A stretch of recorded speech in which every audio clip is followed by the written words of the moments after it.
Paper 32, The Evolution of Local Universes. A local universe is the handiwork of a creator son of the Paradise Order of Michael. It comprises 100 constellations, each embracing 100 systems of inhabited worlds. Each system will eventually contain approximately 1,000 inhabited spheres. These universes of time and space are all evolutionary. The creative plan of the Paradise Michaels always proceeds along the path of gradual evolvement and progressive development of the physical, intellectual, and spiritual natures and capacities of the manifold creatures who inhabit the varied orders of spheres comprising such a local universe. Urantia belongs to a local universe whose sovereign is the God-man of Nebadon, Jesus of Nazareth, and Michael of Salvington. And all of Michael's plans for this local universe were fully approved by the Paradise Trinity before he ever embarked upon the supreme adventure of space. The sons of God may choose the realms of their creator activities, but these material creations were originally projected and planned by the Paradise architects of the master universe. Physical emergence of universes. The pre-universe manipulations of space force and the primordial energies are the work of the Paradise Master Force organizers. But in the superuniverse domains, when emergent energy becomes responsive to local or linear gravity, they retire in favor of the power directors of the superuniverse concerned. These power directors function alone in the pre-material and post-force phases of a local universe creation. There is no opportunity for a creator son to begin universe organization until the power directors have effected the mobilization of the space energies sufficiently to provide a material foundation, literal suns and material spheres, for the emerging universe. The local universes are all approximately of the same energy potential, though they differ greatly in physical dimensions and may vary in visible matter content from time to time. The power charge and potential matter endowment of a local universe are determined by the manipulations of the power directors and their predecessors, as well as by the creator son's activities and by the endowment of the inherent physical control possessed by his creative associate. The energy charge of a local universe is approximately 1/100,000th of the force endowment of its superuniverse. In the case of Nebadon, your local universe, the mass materialization is a trifle less. Physically speaking, Nebadon possesses all of the physical endowment of energy and matter that may be found in any of the Orvanton local creations.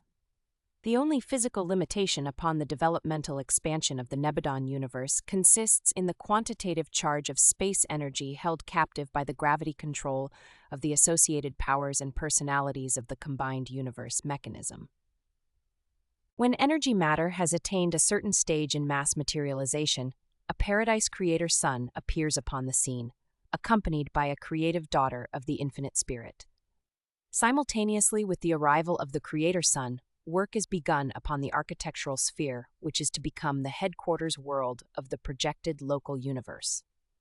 For long ages, such a local creation evolves, suns become stabilized, planets form and swing into their orbits, while the work of creating the architectural worlds, which are to serve as constellation headquarters and system capitals, continues. Universe organization. The creator sons are preceded in universe organization by the power directors and other beings originating in the third source and center. From the energies of space, thus previously organized, Michael, your creator son, established the inhabited realms of the universe of Nebadon, and ever since has been painstakingly devoted to their administration. From pre-existent energy, these divine sons materialize visible matter, project living creatures, and with the cooperation of the universe presence of the Infinite Spirit, create a diverse retinue of spirit personalities. These power directors and energy controllers, who long preceded the Creator Son in the preliminary physical work of universe organization, later serve in magnificent liaison with this universe sun, forever remaining in associated control of those energies which they originally organized and circuitized. On Salvington, there now function the same 100 power centers who cooperated with your Creator Son in the original formation of this local universe. The first completed act of physical creation in Nebadon consisted in the organization of the headquarters world, the architectural sphere of Salvington, with its satellites. From the time of the initial moves of the power centers and physical controllers to the arrival of the living staff on the completed spheres of Salvington, there intervened a little over 1 billion years of your present planetary time. The construction of Salvington was immediately followed by the creation of the 100 headquarters worlds of the projected constellations and the 10,000 headquarters spheres of the projected local systems of planetary control and administration, together with their architectural satellites.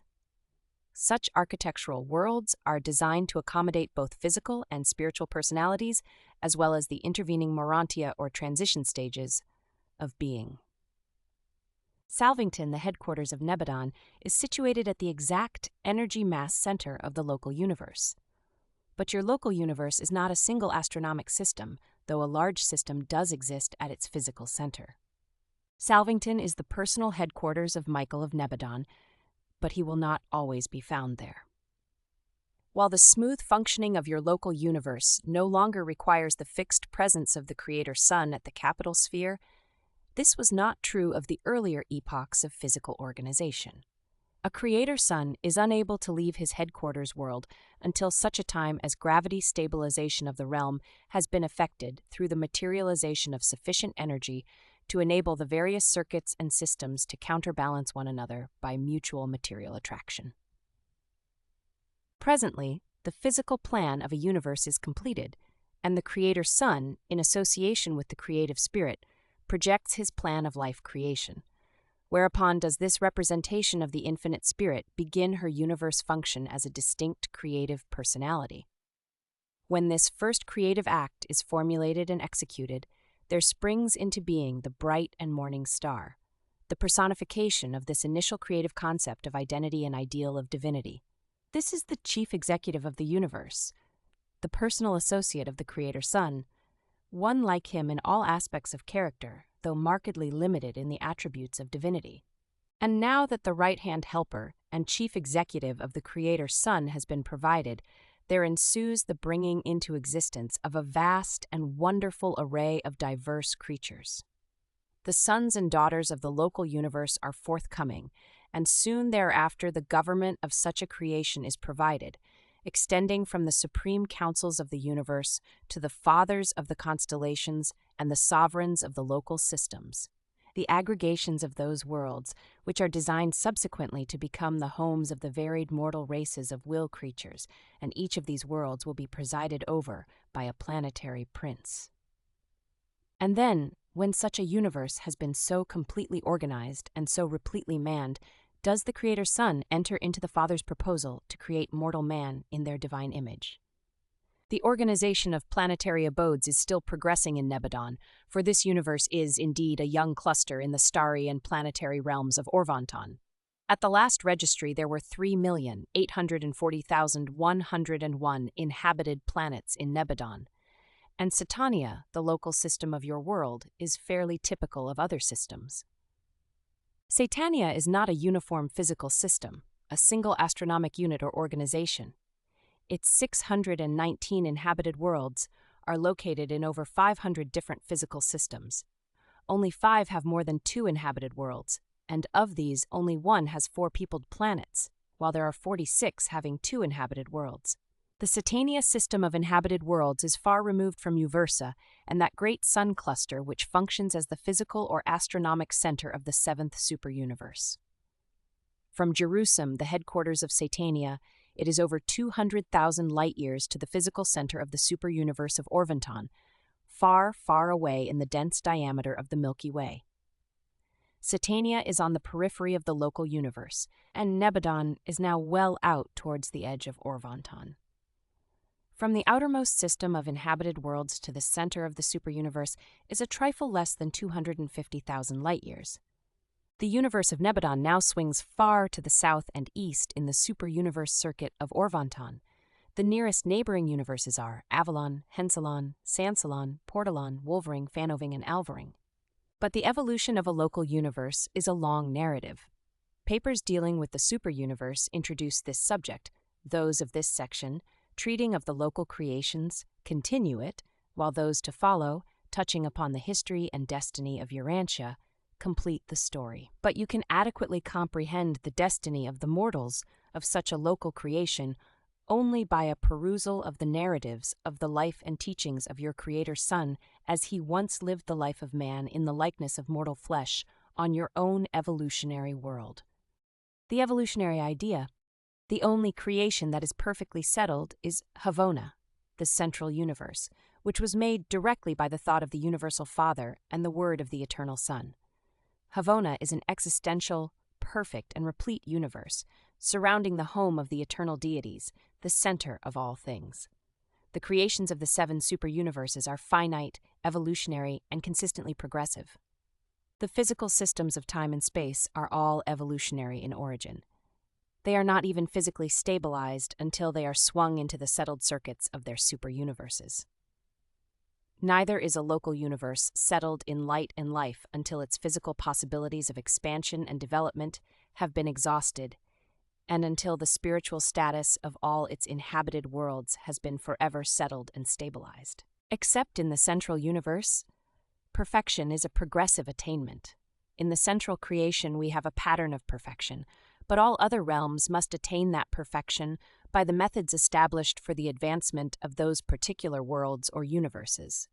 And an almost infinite variety characterizes the plans of the Creator Sons for organizing, evolving, disciplining, and settling their respective local universes. With the exception of the deity presence of the Father, every local universe is, in a certain sense, a duplication of the administrative organization of the central or pattern creation. Although the Universal Father is personally present in the residential universe, he does not indwell the minds of the beings originating in that universe, as he does literally dwell with the souls of the mortals of time and space. There seems to be an all-wise compensation in the adjustment and regulation of the spiritual affairs of the far-flung creation. In the central universe, the Father is personally present as such, but absent in the minds of the children of that perfect creation. In the universes of space, the Father is absent in person, being represented by his sovereign sons, while he is intimately present in the minds of his mortal children, being spiritually represented by the pre-personal presence of the mystery monitors that reside in the minds of these will creatures. On the headquarters of a local universe, there reside all those creator and creative personalities who represent self-contained authority and administrative autonomy, except the personal presence of the Universal Father. In the local universe, there are to be found something of everyone, and someone of almost every class of intelligent beings existing in the central universe, except the Universal Father. Although the Universal Father is not personally present in a local universe, he is personally represented by its Creator Son, sometime vicegerent of God and subsequently supreme and sovereign ruler in his own right. The farther down the scale of life we go, the more difficult it becomes to locate, with the eye of faith, the invisible Father. The lower creatures, and sometimes even the higher personalities, find it difficult always to envisage the Universal Father in his Creator Sons.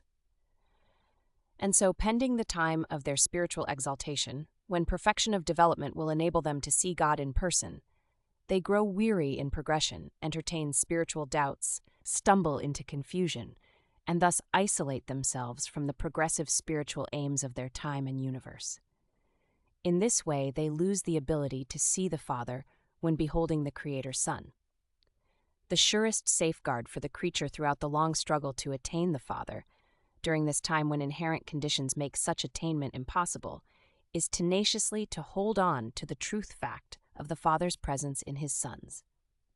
Literally and figuratively, spiritually and personally, the Father and the sons are one. It is a fact. He who has seen a Creator Son has seen the Father. The personalities of a given universe are settled and dependable at the start, only in accordance with their degree of kinship to deity. When creature origin departs sufficiently far from the original and divine sources, whether we are dealing with the sons of God or the creatures of ministry belonging to the infinite Spirit, there is an increase in the possibility of disharmony, confusion, and sometimes rebellion, sin. Excepting perfect beings of deity origin, all will creatures in the superuniverses are of evolutionary nature, beginning in lowly estate and climbing ever upward, in reality inward. even highly spiritual personalities continue to ascend the scale of life by progressive translations from life to life and from sphere to sphere. And in the case of those who entertain the mystery monitors, there is indeed no limit to the possible heights of their spiritual ascent and universe attainment. The perfection of the creatures of time, when finally achieved, is wholly an acquirement, a bona fide personality possession. While the elements of grace are freely admixed, nevertheless, the creature attainments are the result of individual effort and actual living, personality reaction to the existing environment. The fact of animal evolutionary origin does not attach stigma to any personality in the sight of the universe, as that is the exclusive method of producing one of the two basic types of finite intelligent will creatures. When the heights of perfection and eternity are attained, all the more honor to those who began at the bottom and joyfully climbed the ladder of life, round by round, and who, when they do reach the heights of glory, will have gained a personal experience which embodies an actual knowledge of every phase of life from the bottom to the top. In all this is shown the wisdom of the creators. It would be just as easy for the Universal Father to make all mortals perfect beings, to impart perfection by his divine word. But that would deprive them of the wonderful experience of the adventure and training associated with the long and gradual inward climb, an experience to be had only by those who are so fortunate as to begin at the very bottom of living existence. In the universes encircling Havona, there are provided only a sufficient number of perfect creatures to meet the need for pattern teacher guides for those who are ascending the evolutionary scale of life. The experiential nature of the evolutionary type of personality is the natural cosmic complement of the ever-perfect natures of the Paradise Havona creatures. In reality, both perfect and perfected creatures are incomplete as regards finite totality. But in the complemental association of the existentially perfect creatures of the Paradise Havona system, with the experientially perfected finaliters ascending from the evolutionary universes, both types find release from inherent limitations, and thus may conjointly attempt to reach the sublime heights of the ultimate of creature status.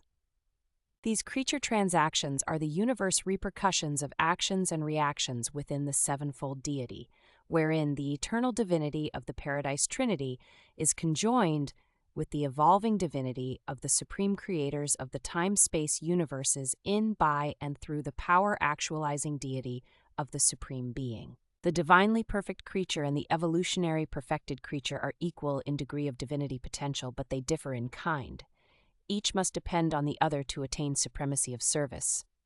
The evolutionary super-universes depend on perfect Havona to provide the final training for their ascending citizens. But so does the perfect central universe require the existence of the perfecting super-universes to provide for the full development of its descending inhabitants. The two prime manifestations of finite reality, innate perfection and evolved perfection, be they personalities or universes, are coordinate, dependent, and integrated. Each requires the other to achieve completion of function, service, and destiny. God's relation to a local universe. Do not entertain the idea that since the Universal Father has delegated so much of himself and his power to others, he is a silent or inactive member of the deity partnership. Aside from personality domains and adjuster bestowal, he is apparently the least active of the paradise deities in that he allows his deity coordinates, his sons, and numerous created intelligences to perform so much in the carrying out of his eternal purpose. He is the silent member of the creative trio only in that he never does aught which any of his coordinate or subordinate associates can do. God has full understanding of the need of every intelligent creature for function and experience, and therefore, in every situation, be it concerned with the destiny of a universe or the welfare of the humblest of his creatures, God retires from activity in favor of the galaxy of creature and creator personalities who inherently intervene between himself and any given universe situation or creative event. But notwithstanding this retirement, this exhibition of infinite coordination, there is on God's part an actual, literal, and personal participation in these events, by and through these ordained agencies and personalities. The Father is working in and through all these channels for the welfare of all his far-flung creation. As regards the policies, conduct, and administration of a local universe, the Universal Father acts in the person of his Creator Son. In the interrelationships of the sons of God, in the group associations of the personalities of origin in the third source and center, or in the relationship between any other creatures, such as human beings. As concerns such associations, the Universal Father never intervenes. The law of the Creator Son, the rule of the constellation fathers, the system sovereigns and the planetary princes, the ordained policies and procedures for that universe always prevail. There is no division of authority, never is there a cross-working of divine power and purpose. The deities are in perfect and eternal unanimity. The Creator Son rules supreme in all matters of ethical associations, the relations of any division of creatures to any other class of creatures, or of two or more individuals within any given group. But such a plan does not mean that the Universal Father may not in his own way intervene and do aught that pleases the divine mind with any individual creature throughout all creation, as pertains to that individual's present status or future prospects, and as concerns the Father's eternal plan and infinite purpose. In the mortal will creatures, the Father is actually present in the indwelling adjuster, a fragment of his pre-personal spirit, and the Father is also the source of the personality of such a mortal will creature. These thought adjusters, the bestowals of the Universal Father, are comparatively isolated. They indwell human minds, but have no discernible connection with the ethical affairs of a local creation. They are not directly coordinated with the seraphic service, nor with the administration of systems, constellations, or a local universe, not even with the rule of a Creator Son, whose will is the supreme law of his universe.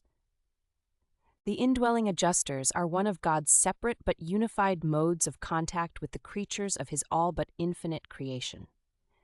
Thus does he who is invisible to mortal man manifest his presence, and could he do so, he would show himself to us in still other ways, but such further revelation is not divinely possible.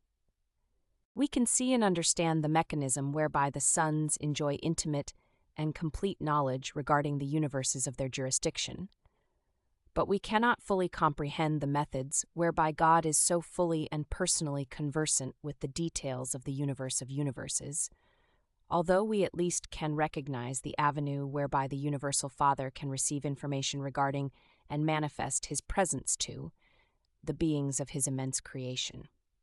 Through the personality circuit, the Father is cognizant, has personal knowledge, of all the thoughts and acts of all the beings in all the systems of all the universes of all creation. Though we cannot fully grasp this technique of God's communion with his children, we can be strengthened in the assurance that the Lord knows his children, and that of each one of us he takes note where we were born.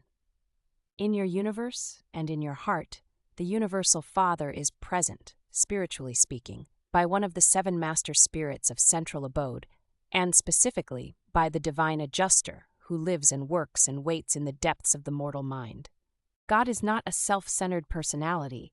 The Father freely distributes himself to his creation and to his creatures.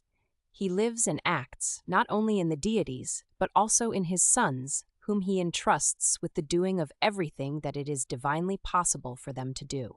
The Universal Father has truly divested himself of every function which it is possible for another being to perform. And this is just as true of mortal man as of the Creator Son who rules in God's stead at the headquarters of a local universe. Thus we behold the outworking of the ideal and infinite love of the Universal Father. In this universal bestowal of himself we have abundant proof of both the magnitude and the magnanimity of the Father's divine nature. If God has withheld aught of himself from the universal creation, then of that residue he is in lavish generosity bestowing the thought adjusters upon the mortals of the realms, the mystery monitors of time, who so patiently indwell the mortal candidates for life everlasting. The Universal Father has poured out himself, as it were, to make all creation rich in personality possession and potential spiritual attainment.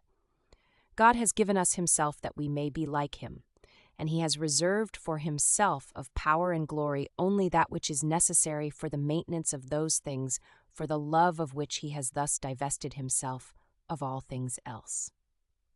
The eternal and divine purpose. There is a great and glorious purpose in the march of the universes through space. All of your mortal struggling is not in vain. We are all part of an immense plan, a gigantic enterprise, and it is the vastness of the undertaking that renders it impossible to see very much of it at any one time and during any one life. We are all a part of an eternal project which the gods are supervising and outworking. The whole marvelous and universal mechanism moves on majestically through space to the music of the meter of the infinite thought and the eternal purpose of the first great source and center. The eternal purpose of the eternal God is a high spiritual ideal. The events of time and the struggles of material existence are but the transient scaffolding which bridges over to the other side, to the promised land of spiritual reality and supernal existence. Of course, you mortals find it difficult to grasp the idea of an eternal purpose. You are virtually unable to comprehend the thought of eternity, something never beginning and never ending. Everything familiar to you has an end. As regards an individual life, the duration of a realm, or the chronology of any connected series of events, it would seem that we are dealing with an isolated stretch of time. Everything seems to have a beginning and an end. And it would appear that a series of such experiences, lives, ages, or epochs, when successively arranged, constitutes a straightaway drive, an isolated event of time flashing momentarily across the infinite face of eternity. But when we look at all this from behind the scenes, a more comprehensive view and a more complete understanding suggest that such an explanation is inadequate, disconnected, and wholly unsuited properly to account for and otherwise to correlate the transactions of time with the underlying purposes and basic reactions of eternity.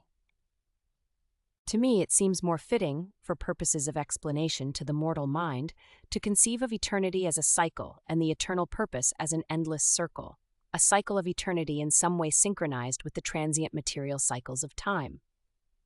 As regards the sectors of time connected with and forming a part of the cycle of eternity, we are forced to recognize that such temporary epochs are born, live, and die, just as the temporary beings of time are born, live, and die. Most human beings die because, having failed to achieve the spirit level of adjuster fusion, the metamorphosis of death constitutes the only possible procedure whereby they may escape the fetters of time and the bonds of material creation, thereby being enabled to strike spiritual step with the progressive procession of eternity. Having survived the trial life of time and material existence, it becomes possible for you to continue on in touch with, even as a part of, eternity, swinging on forever with the worlds of space around the circle of the eternal ages. The sectors of time are like the flashes of personality in temporal form. They appear for a season, and then they are lost to human sight, only to reappear as new actors and continuing factors in the higher life of the endless swing around the eternal circle. Eternity can hardly be conceived as a straightaway drive, in view of our belief in a delimited universe moving over a vast, elongated circle around the central dwelling place of the Universal Father. Frankly, eternity is incomprehensible to the finite mind of time. You simply cannot grasp it. You cannot comprehend it. I do not completely visualize it, and even if I did, it would be impossible for me to convey my concept to the human mind. Nevertheless, I have done my best to portray something of our viewpoint, to tell you somewhat of our understanding of things eternal. I am endeavoring to aid you in the crystallization of your thoughts about these values, which are of infinite nature and eternal import. There is in the mind of God a plan which embraces every creature of all his vast domains, and this plan is an eternal purpose of boundless opportunity, unlimited progress, and endless life. And the infinite treasures of such a matchless career are yours for the striving. The goal of eternity is ahead. The adventure of divinity attainment lies before you. The race for perfection is on.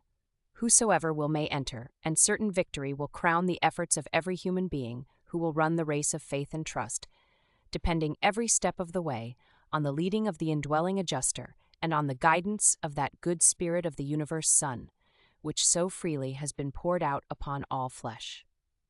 Presented by a mighty messenger temporarily attached to the Supreme Council of Nebadon and assigned to this mission by Gabriel of Salvington.